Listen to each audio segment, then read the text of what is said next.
Listen up. This just in. All the gossip. The Rumor Report. Gossip. With Angela Yee. It's the Rumor Report. The Breakfast Club.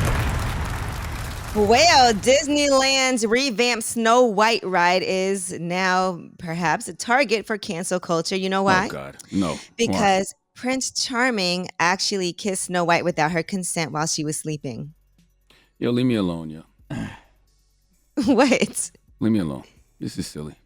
Now, you don't think this is silly? The whole point, she was dead. It's teaching kids that kissing, when it hasn't been established if both parties are willing to engage, is not okay. But they were telling the prince to kiss her because they knew that the kiss from the prince would awaken her. I just watched Snow White the other day. I don't know why, but it was on Disney. My daughters were watching it, something. But the dwarfs and everybody were crying because they thought she was dead. And they didn't know if the prince could revive her. Then the prince kissed her. She woke up and everybody lived happily ever after. Everybody was happy. Well, this ride at Disneyland right now is an issue for some people. And they're saying that because the ride features that kiss from Prince Charming, it shouldn't have done that. I don't believe it. I don't know. I think you made this whole story. I'm dead serious. I don't believe it. Cite your sources. Where did this come from? The San Francisco Gate Review. Lord have mercy. Nobody got nothing else better to talk about? San Francisco Gate Review? They said, why not reimagine an ending in keeping with the spirit of the movie and Snow White's place in the Disney canon, but that avoids this problem? How else is she going to wake up? Wasn't it the fact that the prince was her true love and she can only be awakened by her true love or something like that? Didn't you say that you can't give CPR anymore? Who said that? I could have sworn you said that there was this whole big thing about not being able to give CPR anymore. I think you drunk. Because people had an issue with that. I don't remember ever having that conversation. I'm telling you. Why would I be having that conversation? No. You were right up here on the radio. I hope we can flash back to that I one hope day. so, too, because I don't remember that one. All right, now let's talk about Tristan Thompson. According to reports, he's hired lawyers to shoot down these new cheating allegations from Sydney Chase, an Instagram model who was on No Jumper and said this. Sydney, how was Tristan Thompson's? It was a peekaboo, but baby, it was good. Hold on. So Tristan Thompson's uncut. I don't know. I'm tagging gossip in the city and Jason Lee. Hayden, what are you doing? I'm ruining lives. What are you doing? He told me he was not in a relationship anymore, so I said okay. How long ago was this? This was, I think, November. Okay, well, she has since apologized for saying that, but she also is saying it's true, and she also said she did not get a cease and desist from anyone. She said the articles are giving false information. Let this be a lesson to not let anyone, no matter the money or fame they have, shut you down or tarnish your name. I hope he do sue them. I really do. I hope he sue the hell out of them. Because, I hate these people that go on these podcasts and say anything just because they know it'll probably end up being a headline. Yes, he should sue the hell out of them. Right. Well, we'll see what happens. And when she said he was uncut, she meant like uncircumcised?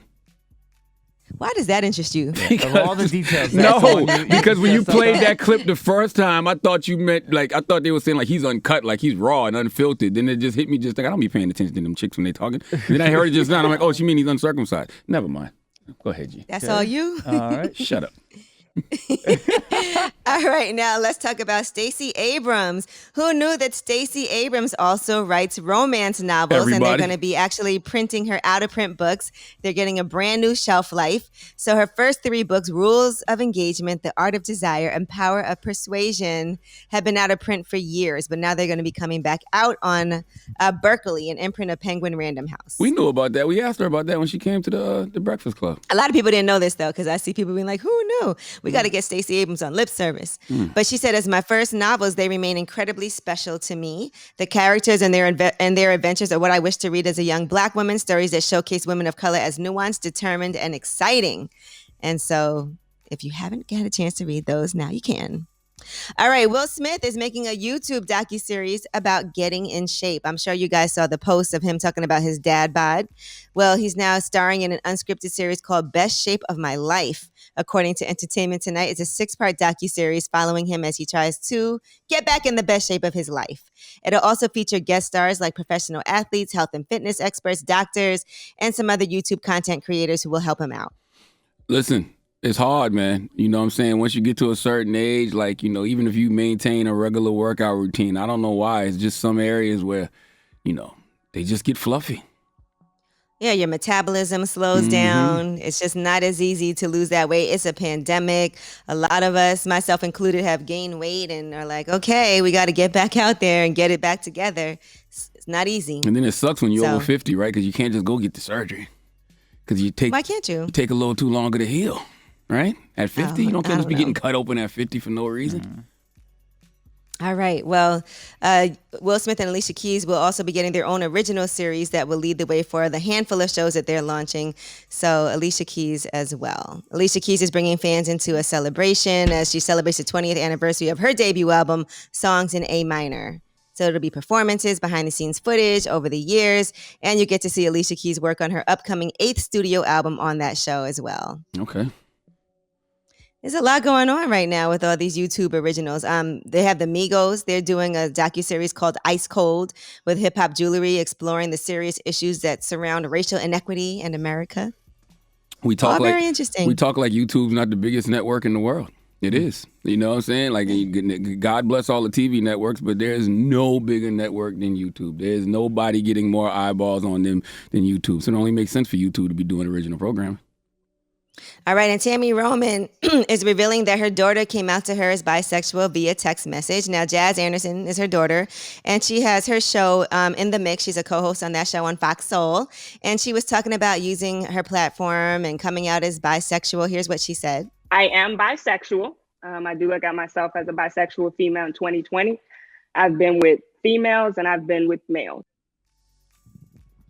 All right. Well, Tammy Roman, in response, has said that she was hurt that her daughter came out via text message. Here's what she said on her own Fox Soul show, Get Into It with T.S. Madison. I'm not trying to sound like I'm not supportive of her journey and her living her truth, but I really want advice on how, as a parent, do I do that when that's not what I was brought up on? I'm still trying to educate myself and learn about the LGBT community. And I in no way want to come off as homophobic because I'm not.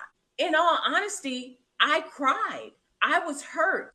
That wasn't what I envisioned for my daughter. And then when she chose to come out, she texted me. That's real. Tammy didn't say nothing wrong. That's her truth. You a parent. You grew up. That's really how she felt. Yeah, that's how you felt. You grew up loving men. That's what you know. You have a daughter. You want to share those same experiences with her. And if you find out she's gay, doesn't like what you like, I can easily see how that could confuse you as a parent. And Tammy said she wants advice. She wants to be educated. I don't see how you can shame someone looking to learn. And she should be upset that some big news like that was sent to her in a text message. You would get mad if your child shared any huge news about themselves like that, via text with you. Pick up the phone, call me, FaceTime me, come see me, something. All right, well, that is your rumor report. I'm Angela Yee, and we are getting ready for Donkey of the Day. Yes. Charlamagne, who you giving your donkey to? 4 old white men. Mitch McConnell, Ray Garofalo, Representative Justin Lafferty of Tennessee, and Colorado State Republican Ron Hanks. They need to all come to the front of the congregation. We'd like to have a word with them, please. All right, when we come back, Donkey of the Day on The Breakfast Club.